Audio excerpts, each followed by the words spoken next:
Hubo un tiroteo en un barrio de lujo de Oklahoma City. Los informes de balística identificaron balas de 2 armas distintas, lo que implicaba que había al menos 2 tiradores. Esas marcas pequeñas en el casquillo de una escopeta, unos tejidos chamuscados y la reconstrucción del crimen revelaron un complot más retorcido de lo que nadie habría podido imaginar.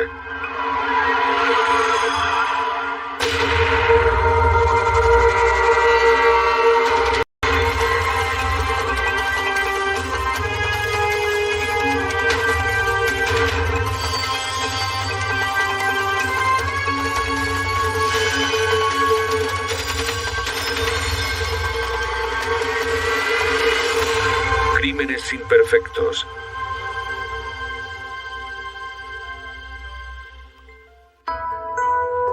Desde fuera daba la impresión de que Rob Andrew tenía todo lo que se podía desear. Un trabajo muy bien remunerado en una agencia de publicidad, muchos amigos y una familia que él describía como la fuente de su fuerza. Rob Andrew era la sal de la tierra. Era un hombre cristiano que iba siempre a la iglesia. Un padre amantísimo, una gran persona y también era un ejecutivo de éxito. 2 días antes de Acción de Gracias, Rob Andrew salió del trabajo para ir a recoger a sus hijos. Pensaban pasar ese fin de semana con los padres de Rob. Por el camino, Rob llamó a su mejor amigo. Rob llamó a mi casa sobre las 5:30 y me dijo que había sido un día muy ajetreado y que estaba deseando recoger a los niños y pasar con ellos el puente de Acción de Gracias. Rob no pensaba estar mucho rato, por lo que dejó el coche en el camino de la entrada. Oí que se empezaba a abrir la puerta del garaje y Rob me dijo, ahora tengo que dejarte. Cuando entró en el garaje, su esposa Brenda le pidió que encendiera la caldera porque se había apagado ese día.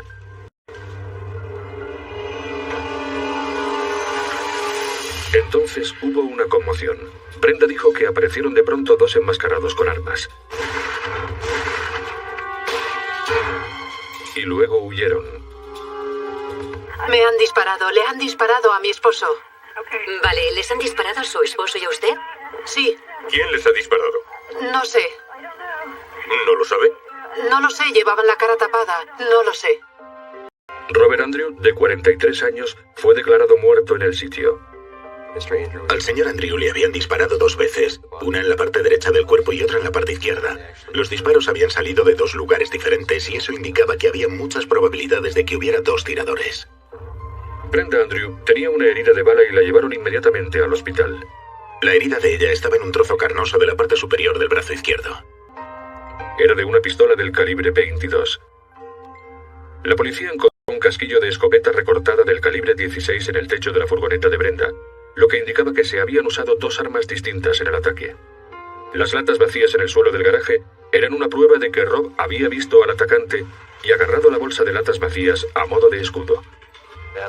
Cuando se disponían a dispararle por segunda vez, él miraba a la cara de su asesino. El motivo, al parecer, no era el robo. No le quitaron la cartera. De hecho, parte de la descarga de la escopeta atravesó su cartera. Los 2 hijos de Andrew estaban arriba en sus habitaciones, ilesos. El ataque tenía todas las características de una ejecución. Pero a nadie se le ocurría ninguna razón para que Robert Andrew fuera blanco de un asesinato. Sin motivo, pistas ni descripción de los asesinos, los investigadores confiaban en que la autopsia les diera las pistas que necesitaban.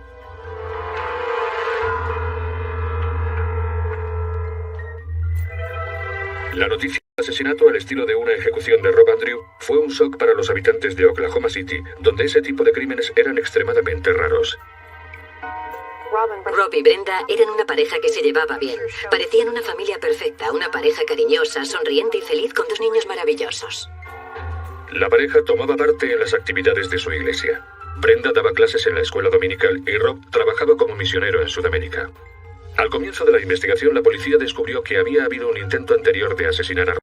Solo un mes antes, Rob había llamado a la policía para denunciar que habían manipulado su coche.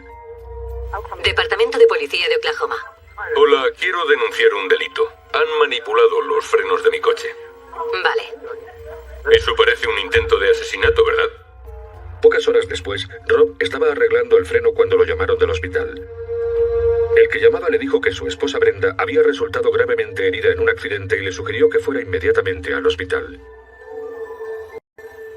Era una voz de hombre que decía que su mujer estaba en un hospital a 50 kilómetros de distancia y que él tenía que llegar allí lo antes posible. Rob, que estaba ya receloso, llamó al hospital y descubrió que la llamada anterior había sido un engaño. Al parecer, la misma persona que le había cortado los frenos quería que fuera rápidamente al hospital. Se lo tomó como un intento por acabar con su vida. Comprendió que lo que pretendían era que fuera al hospital a toda velocidad y con suerte tuviera un accidente. Y la conclusión más evidente era esa.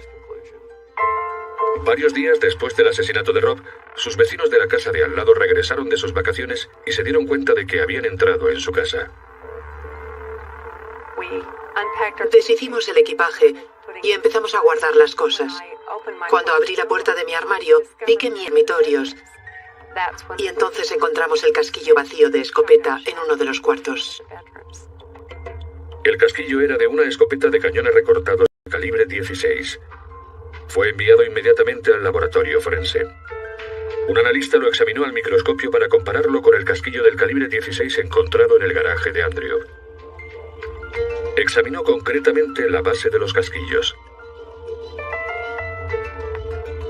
Al expulsar los casquillos, cada arma crea una marca única en el bronce.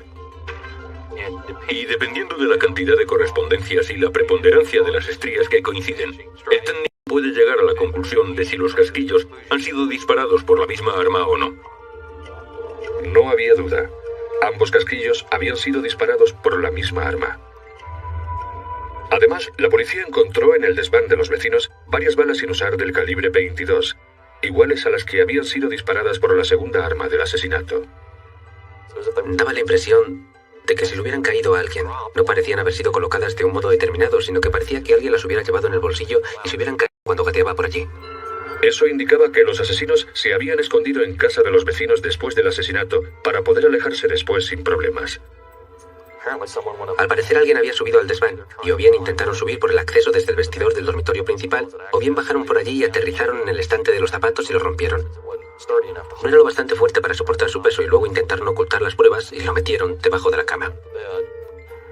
Y como no habían forzado la casa de los vecinos, eso implicaba dos cosas. O los asesinos eran profesionales, o tenían llave.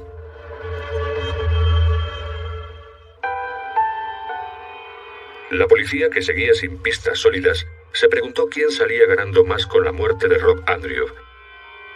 Los amigos de Rob dijeron a la policía que la más beneficiada sería Brenda, la esposa.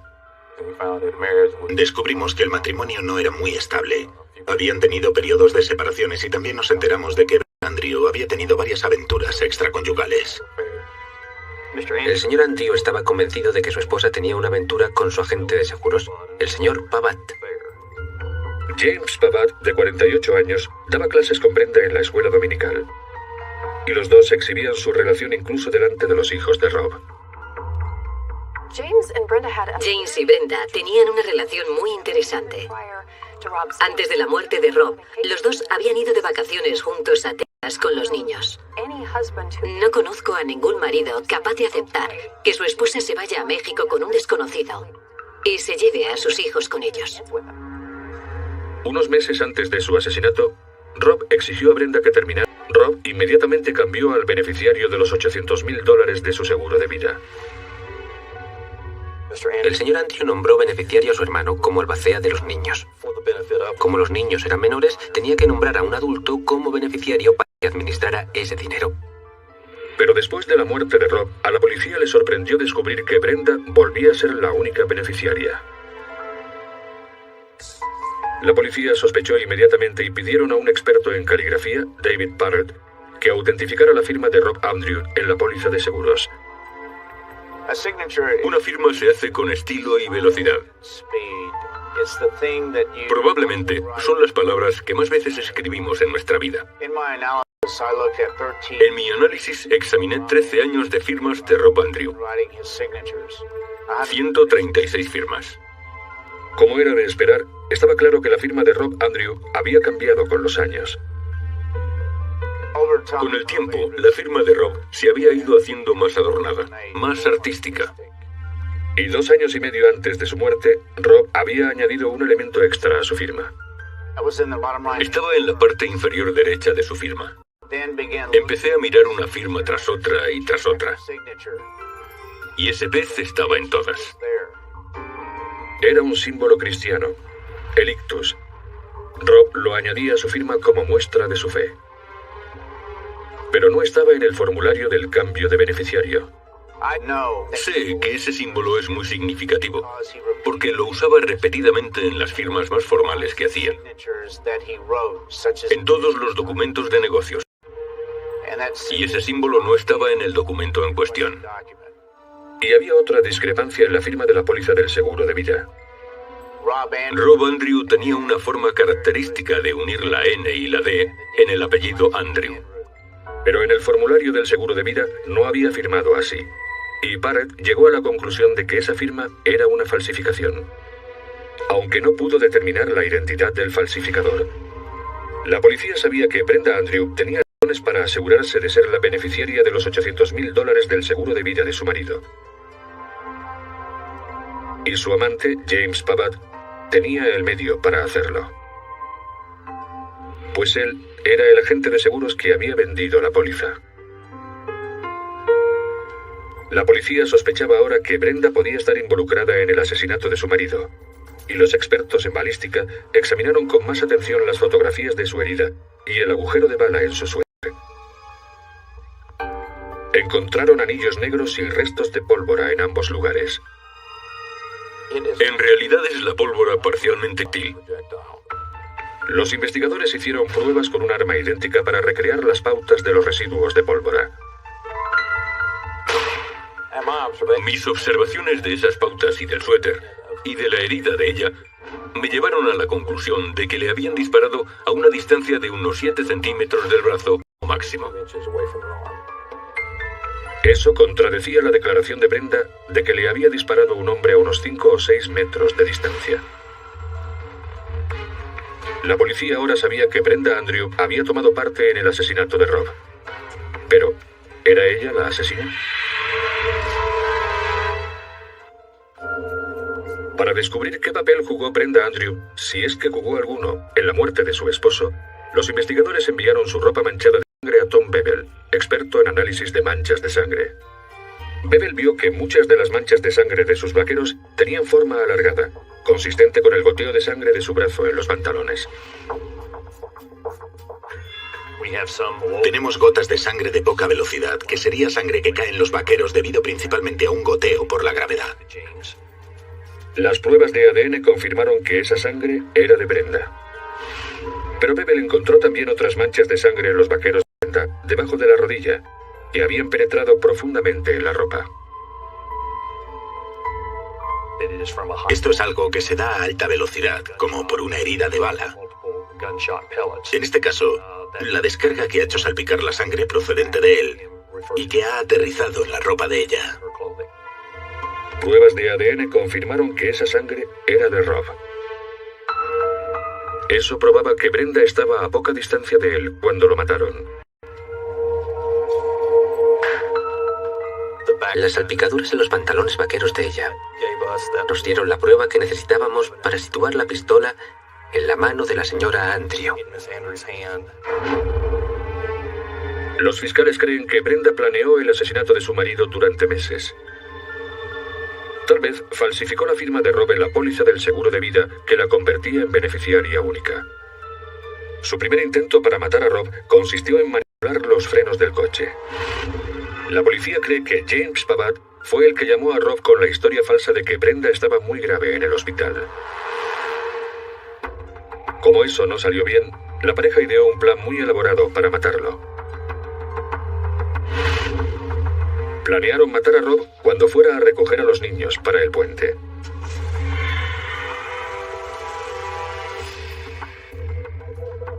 La noche del asesinato, Pavatt se escondió detrás de la furgoneta en el garaje.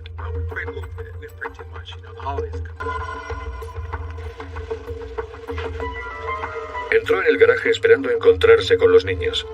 En lugar de eso, Brenda le pidió que encendiera la caldera mientras ella iba a buscarlos. Pavatt disparó el primer tiro desde detrás de la furgoneta.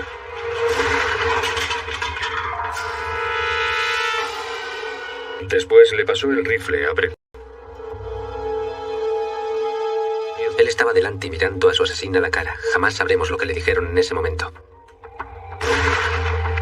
La salpicadura de sangre en los pantalones de Brenda probaba que ella estaba a menos de 1 metro de distancia. Pavatt disparó a Brenda en el brazo con una pistola del calibre 22, pero le disparó a pocos centímetros de distancia y dejó marcas de quemaduras. Me han disparado a mi esposo. Brenda llamó a la policía con la historia de los 2 hombres enmascarados. Pavatt se escondió en la casa vacía de los vecinos. Los dueños habían dado una llave a Brenda por si ocurría algo en la casa. Pavatt permaneció allí por lo menos un día hasta que la policía terminó con la escena del crimen. El casquillo usado de la escopeta se le cayó cuando oyó al hijo de los dueños entrar en la casa a recoger el correo de sus padres. Por suerte para él, no subió a la parte de arriba, o quizá lo habría matado también. Los investigadores nunca encontraron el arma asesina, pero sí encontraron información muy importante. Durante la investigación, descubrimos también que el señor Pavatt había comprado una pistola del calibre 22 en una tienda de armas con su tarjeta de crédito un mes antes del homicidio. Todas eran piezas de un mismo puzzle. Todas esas cosillas no significaban nada en sí mismas. Pero cuando empezabas a unirlas, a juntar las piezas y encajarlas, empezaban a señalar al culpable. Y era imposible que esa mujer no hubiera tomado parte. Brenda Andrew y James Pavatt fueron acusados de asesinato en primer grado y fueron juzgados por separado. Primero fue el juicio de Pavatt. Nosotros, el jurado, habiendo declarado al acusado James Dwight Pavatt culpable de asesinato en primer grado, lo condenamos a pena de muerte. En el juicio de Brenda, el fiscal la presentó como una asesina sin corazón. El jurado vio fotos de ella de vacaciones con Pavatt y los niños mientras seguía casada con Rob. También oyeron mensajes que había dejado Brenda en el contestador de Rob, en los que le echaba en cara que no era un buen padre y otros supuestos defectos. Hola, soy Brenda, padre miserable. Ni siquiera puedes devolver las llamadas sobre tus hijos. Si te importaran algo me llamarías. Es verdad, no te importan, por lo menos hemos descubierto eso. Y el jurado también oyó esta llamada entre Rob. La miro y me dan ganas de llorar, porque yo quiero mucho a esa chica, y la he querido durante mucho tiempo. Y eso que sabía que lo que a Brenda le gustaba era el dinero. Brenda Andrew fue declarada también culpable de asesinato en primer grado. Fue imposible ignorar las pruebas forenses. Nosotros, el jurado, habiendo prestado juramento por la causa arriba descrita, ejercitamos nuestro deber y declaramos a la acusada Brenda Ivers Andrew culpable de asesinato en primer grado y la condenamos a pena de muerte.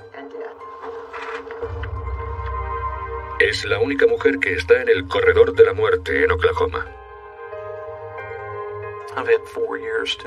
He tenido 4 años para pensar por qué Brenda y Jim acabaron con la vida de Rob Andrew. Y sigo sin poder entender cómo es posible que alguien sea tan cruel o tan malvado y tenga en tan poca consideración la vida de otra persona. Los fiscales lo describen como uno de los asesinatos de más sangre fría que han visto jamás. La complejidad del caso fue un problema. Es un caso difícil de describir en poco tiempo, pues hay muchas pruebas diferentes. Y sabemos que cualquier jurado quiere oír lo que ocurrió en el momento clave.